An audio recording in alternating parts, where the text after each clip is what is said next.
आज या स्टीमरमध्ये काय तयार होतोय माहितीये का? तर इथे आपला एक अस्सल पारंपरिक महाराष्ट्रीयन असा पदार्थ, मला माहितीये पटकन तुमच्या लक्षात आलं असणार की आपण लाटीवडी करत आहोत. हो, अगदी बरोबर आहे. एखाद्याला जर दिवस गेले असतील, 7व्या महिन्यातला कार्यक्रम असेल, काहीतरी छान वेगळं मस्त चमचमीत खाण्याची इच्छा असेल किंवा अजिबात तोंडाला चव नसेल, त्यावेळेस हमखास महाराष्ट्रीयन घरामध्ये हा पदार्थ तयार केला जातो. पण काय होतं ना, बऱ्याचशा वेळेस या वड्या करताना काही काही गोष्टी आपल्याकडून राहतात, मग त्यामुळे ती थोडीशी वडी फिसकते. तर तसं काहीही होऊ नये, वडी अगदी आहे तशा आकाराची तयार व्हावी, ती वरनं चिरू नये, सारण कढईमध्ये पसरू नये, यासाठी खूप सगळ्या गोष्टी मी या व्हिडिओमध्ये शेअर केलेल्या आहेत.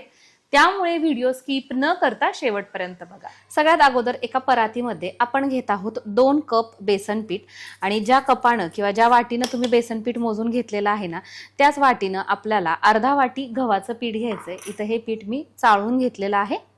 यामध्ये थोडीशी हळद, जिरा पावडर पाव चमचा, धणा पावडर अर्धा चमचा, लाल चटणी चवीनुसार, मीठ चवीनुसार, अर्धा छोटा चमचा ओवा हाताने अशा पद्धतीनं क्रश करून घ्यायचा आहे. जर तुमच्याकडे जिरा पावडर नसेल तर याच्याऐवजी तुम्ही अख्खं जिरं टाकलं तरीही चालेल. थोडीशी आपल्याला कोथिंबीर घ्यायची आहे. यामध्ये आपण तेलाच्या केटलीमध्ये जी पळी असते ती 1 पळी तेल टाकून घेतोय. आता आवश्यकतेनुसार पाणी टाकून याचा आपल्याला घट्टसर असा गोळा मळून घ्यायचा आहे.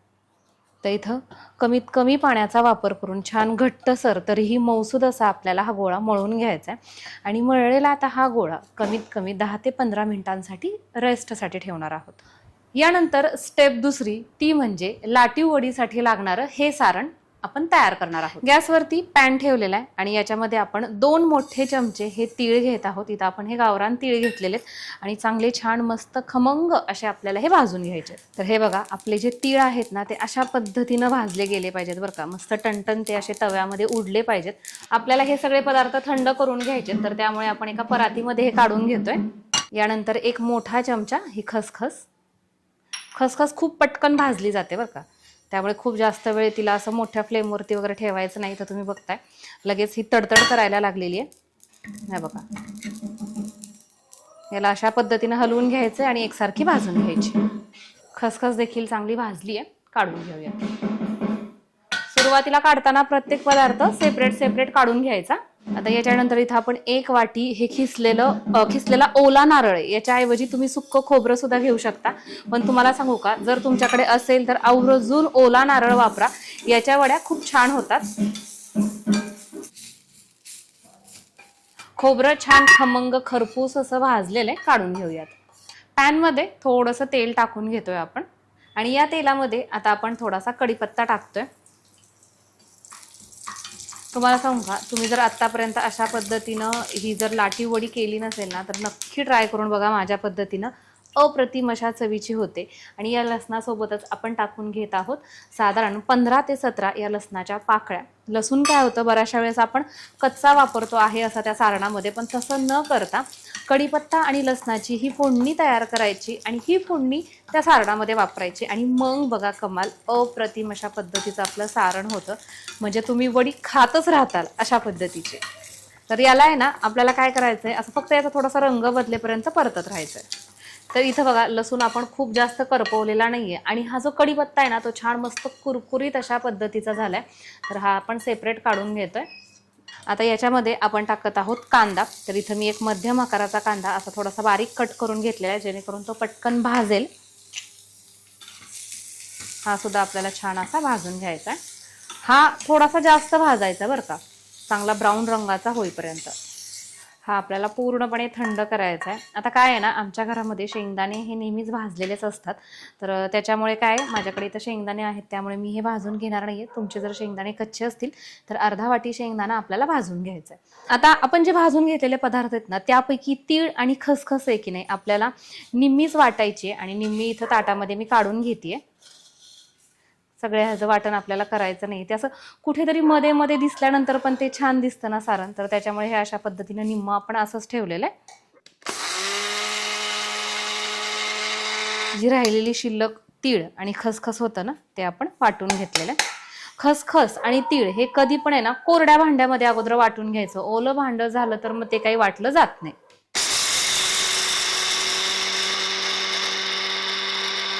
यानंतर आपण इथं बारीक केलेले आहेत हे शेंगदाणे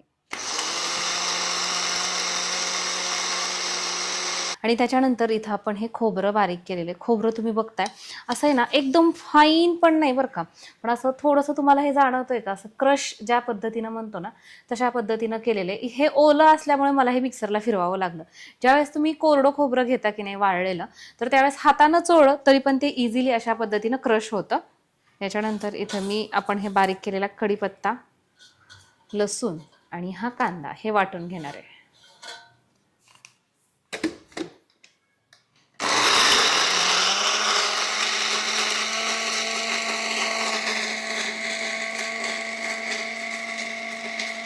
आता याच्यामध्ये आपण आपलं हे ओलं वाटण टाकतोय. आता याच्यामध्ये आपण पावडर मसाले टाकतोय. तर सगळ्यात अगोदर अगदी थोडीशी हळद टाकून घेतलेली आहे. त्याच्यानंतर हा आपण मटन मसाला घेतलेला आहे. हा आवर्जून वापरा बरं का, जर तुमच्याकडे असेल तर. अर्धा छोटा चमचा घेतलेला आहे. छान फ्लेवर येतो, छान चव येते. त्याच्यानंतर हा आपला घरगुती काळा मसाला किंवा आपण त्याला काळं तिखट वगैरे म्हणतो, चवीनुसार घ्यायचं आहे. जिरे पावडर घेतलेली आहे 1 छोटा चमचा. त्यानंतर इथं धणा पावडर घेतलेली आहे 1 मोठा चमचा. हा आहे गरम मसाला अर्धा छोटा चमचा. पारीमध्ये सुद्धा आपण मीठ टाकणार आहे आणि त्याच पद्धतीनं मसाल्यामध्ये सुद्धा. तर त्यामुळे बेतानं मीठ टाकायचं आहे, कारण की थोडंफार इकडं तिकडं जरी एखाद्या ह्याच्यात झालं तरी ते बॅलन्स होऊन जातं. त्याच्यानंतर खूप सगळी कोथिंबीर टाकायची. आता हे आपण मिक्स करून घेऊयात. तर आपलं सारण बघताय अप्रतिम अशा पद्धतीचं हे दिसतंय आणि तुम्हाला सांगू का, खूप मस्त चमचमीत अशा पद्धतीचं हे झालेलं आहे. स्टेप 3, ज्यामध्ये आपल्याला आपण सुरुवातीला जे पीठ मळून ठेवलं होतं ना, ते आता एवढ्या वेळेमध्ये छान असं भिजलं गेलेलं आहे. आता असं परत एकदा याला मऊ करून घ्यायचंय आणि याची एक छान अशी चपाती लाटायची आहे. आता इथं काय, माझा हा जो किचनचा सरफेस आहे तो अगोदरच मी क्लीन करून घेतलेला आहे आणि डायरेक्ट त्याच्यावरती मी एकच चपाती लाटून घेणार आहे. जर तुम्ही पोळपाटावरती लाटणार असताल तर मग अशी तुमच्या साईजने याचे छोटे छोटे उंडे करा आणि त्यानुसार लाटून घ्या. हे खालच्या सरफेसला किंवा ह्या लाटण्याला चिटकतंय असं जर तुम्हाला वाटलं तर तुम्ही थोडासा तेलाचा वापर करू शकता. अशा पद्धतीनं तुम्ही इथं बघताय आपण छान पातळसर अशी ही पारी लाटून घेतलेली आहे. आता मसाला याला चिटकून राहावा याच्यासाठी काय करायचं, याला सगळीकडून आहे ना असं थोडासा तेलाचा हात फिरवायचा. खूप जास्त तेल नाही लावलं तरी चालतं, पण असं कुठं कुठं तेल लागलं म्हणजे काय होतं, मसाला त्याला चिटकून राहतो, तो निसटत नाही.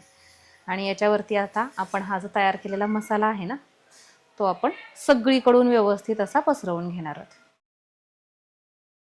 मसाला टाकल्यानंतर हाताने अशा पद्धतीने आपल्याला हा चोपून घ्यायचा आहे. आता आपल्याला काय करायचंय, ही जी चपाती आहे ना याचा असा टाईट रोल करायचा आहे. हे असं थोडंसं इथं दाबायचं. जेव्हा जेव्हा आपण हे फिरवेल ना, असा गोल करेल ना, तर तो गोल असा पूर्ण झाला की असा दाबायचा.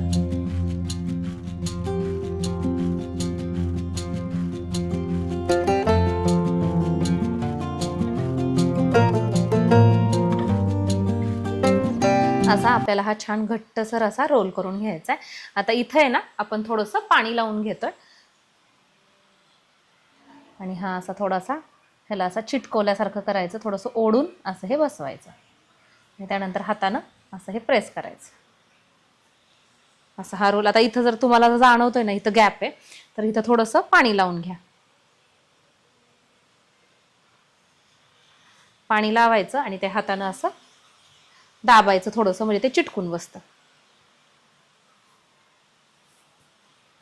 अशा पद्धतीने याला आपण रोल करतोय. यामुळे काय होतं, सारण एकसारखं पसरलं पण जातं आणि जर तुम्हाला असं वाटलं की बाबा लाटी थोडीशी अशी जाड झाली किंवा ही वडीचा जो भाग आहे ना तो जाड झालाय, तर मग तो पातळसर होतो. आता जर तुम्हाला ही अशी थोडीशी पातळसर हवी असेल तर तुम्ही पातळ कट करा किंवा अशा पद्धतीनं थोडी त्यातली त्यात थोडीशी जाडसर कट करा.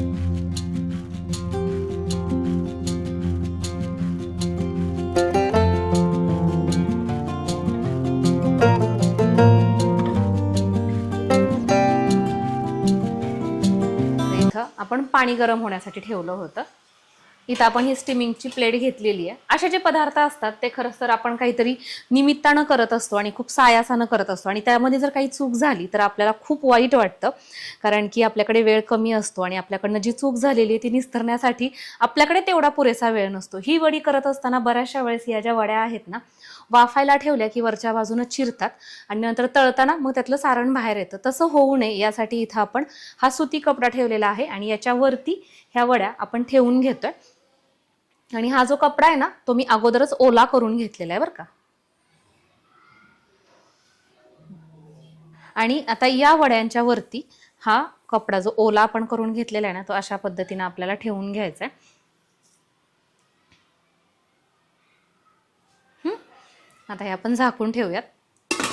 आता गॅसचा फ्लेम आपल्याला मीडियम ठेवायचा आहे. मीडियम फ्लेमवरती साधारण 12 ते 15 मिनिट आपण या वड्या वाफवून घेतलेल्या आहेत आणि आता गॅस बंद केलाय. वाफ तुम्ही बघताय आणि आता आपण आपल्या वड्या चेक करूयात. आहा, वाव, अगदी परफेक्ट. म्हणजे हीच ती स्टेप आहे, हीच ती स्टेज आहे.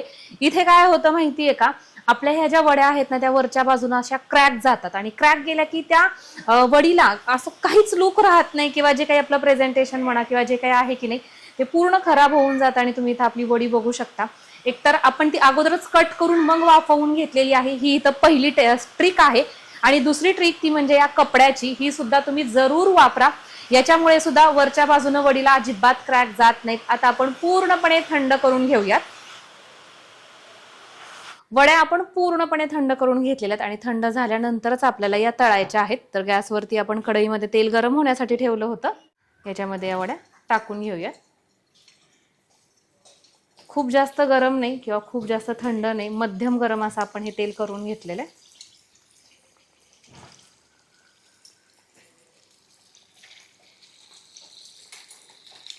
आणि आता हे मध्यम आचेवरती आपल्याला या तळून घ्यायच्यात. जर तुम्हाला हवं असेल की नाही तर तुम्ही याच्यापेक्षा आणखीन थोडासा डार्क रंग करू शकता, पण मी अशा हलक्या तांबूस रंगावरतीच या तळून घेणार आहे. काढून घेते. असंही या वड्या आपण वाफवून घेतलेल्या, त्यामुळे कच्च्या वगैरे आतमध्ये अजिबात राहणं हा काही प्रकार नाहीच आहे.